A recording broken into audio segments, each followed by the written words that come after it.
One of the things that I'm seeing in science classrooms is that teachers are still teaching outside of their grade level content.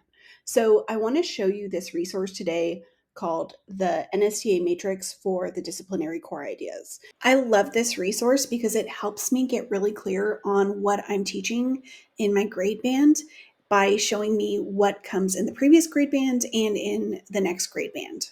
And let's just take a minute and make sure that you're subscribed so that you get all the latest updates. Let's talk about why it's important to maximize your time at grade level. And I want to go beyond just the fact that the state says that you have to teach at this standard. What's really important is that this gives you as much time as possible to get through your content for the year.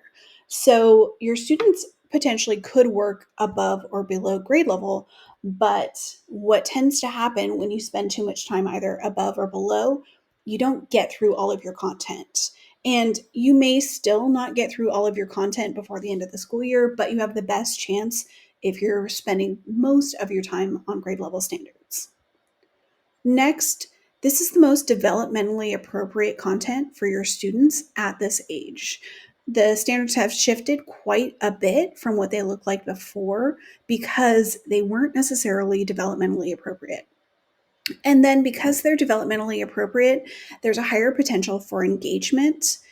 I know with my daughter, who's a seventh grader, that if she feels like this is something that's below what she should be learning or something that she's learned before, she will automatically tune out. And also, if it is not developmentally appropriate for your students, those students are also likely to act out and become behavior problems in your class here. So I just want to keep that in mind, and I'm going to show you a few examples of how that works. The DCI matrix is set up in 4 different sections, and you can tell based on what color the section is. So the first one is life science, and then if you toggle down,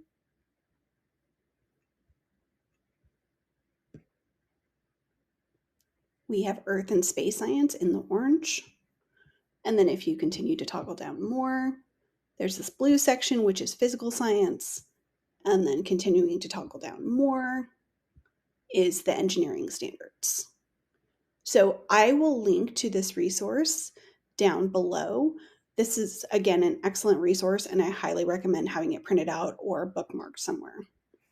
I'm going to start in the physical science section because I see a lot of misconceptions in this section.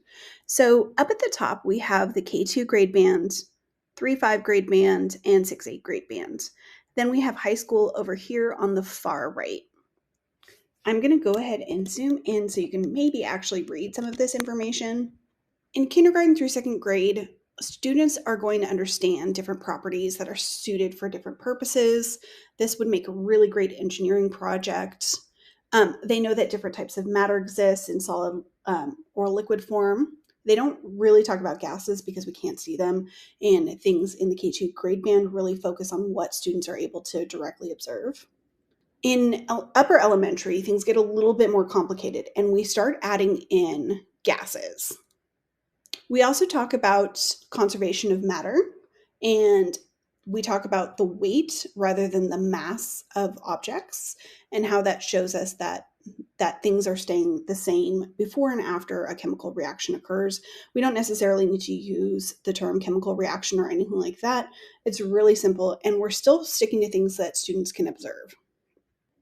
And we're building on that idea about properties and seeing how properties can be used to identify different types of materials.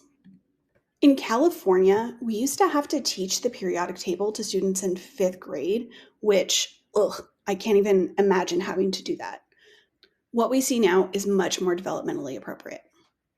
I also want to point out, because I haven't done that yet, that there is the performance expectation listed in each section. So students would see this in 2nd grade and 5th grade. That grade level goes away in middle school because it can be taught in any of the 3 grade levels, and it depends on whether your state is using integrated or discipline specific.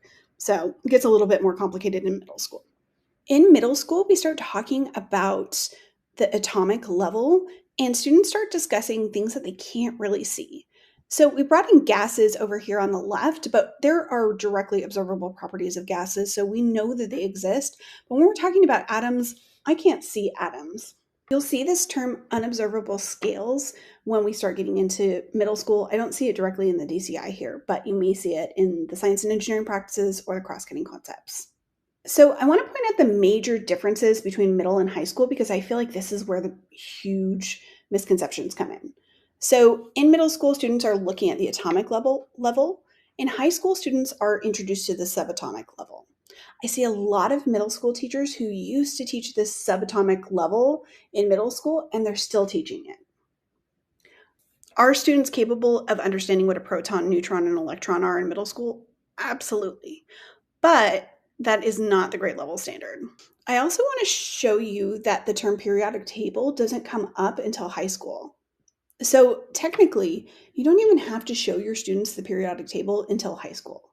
When I tell teachers this, the conversation kind of comes up like, how do we get students to understand how these atoms fit together and all of that kind of stuff without introducing the periodic table? I would recommend sticking to things that are directly observable as much as possible to keep it developmentally appropriate. Again, your students are more than capable of understanding parts of the periodic table, but we want to make sure that we're getting to all of the grade level content for the year. If your storyline does show the periodic table in middle school, it's not that big of a deal, but don't spend too much time there because that is not technically a grade level standard. In high school, I have a tendency to see the opposite, where teachers are still teaching about solids, liquids, and gases in the high school classroom. Students were introduced to solids, liquids, and gases probably by fifth grade. I know that a lot of us teach in places where students aren't getting access to science content in elementary school, but they absolutely should have had that in middle school.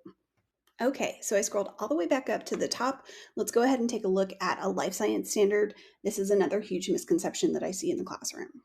So this time I'm going to focus on the middle and high school section, primarily because that's where I see the most confusion.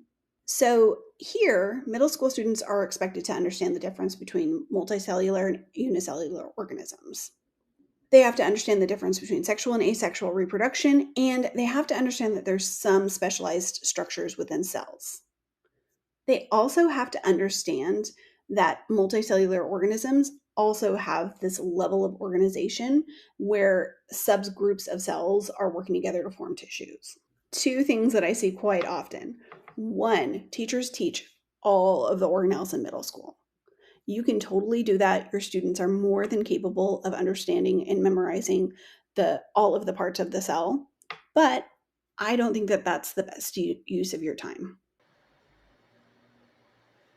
In high school, there's a big shift to a focus on cellular processes at both the organelle level, the molecular level, and the atomic level. So, for example, students are really getting into the nitty gritty of things like protein synthesis, where they don't need that much information about the structure of DNA and all of that in middle school.